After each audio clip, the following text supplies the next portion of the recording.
बिस्मिल्लाहिर्रहमानिर्रहीम। अस्सलाम वालेकुम एवरीवन। उम्मीद है अल्लाह पाक के फजल करम के साथ आप सब खैरियत से होंगे। आज मैं आपके साथ बहुत ही टेस्टी, डिफरेंट और डिलीशियस ऑमलेट की रेसिपी शेयर करने जा रही है, जो कि बनाना बहुत ही आसान है और झटपट से तैयार हो जाता है।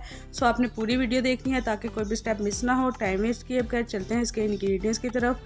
2 मीडियम साइज़ के प्याज, इसको ऑमलेट कटिंग में कट कर लिया है। 3 से 4 टमाटर, इनको भी फाइन चॉप कर लिया है। 2 से 3 सब्ज़ मिर्चें।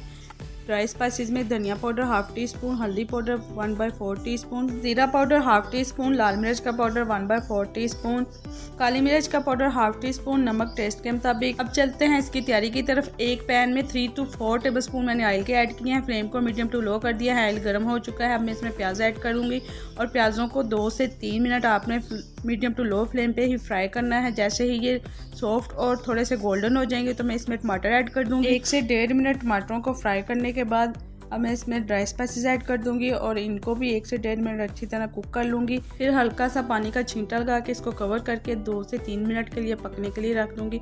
अब देख सकते हैं बहुत ही ज़बरदस्त टमाटर सॉफ्ट हो चुके हैं। अब इसमें मैं 3 एग ऐड करूँगी और इसके ऊपर थोड़ी सी काली मिर्च, हरी मिर्च और नमक स्प्रिंकल करके तो इसको कवर करके 5 से 6 मिनट के लिए मीडियम टू लो फ्लेम पर रख दूँगी। माशाल्लाह आप देख सकते हैं 5 से 6 मिनट के बाद बहुत ही डिलीशियस, टेस्टी, डिफरेंट तरीके से तैयार किया हुआ रमज़ान स्पेशल ऑमलेट सर्विंग के लिए रेडी है। आई होप कि आपको रेसिपी पसंद आई होगी। फ्रेंड्स और फैमिली में लाइक और शेयर करना मत भूलिएगा और हाँ, जाने से पहले रेड बटन को प्रेस करना मत भूलिएगा। Thanks for watching.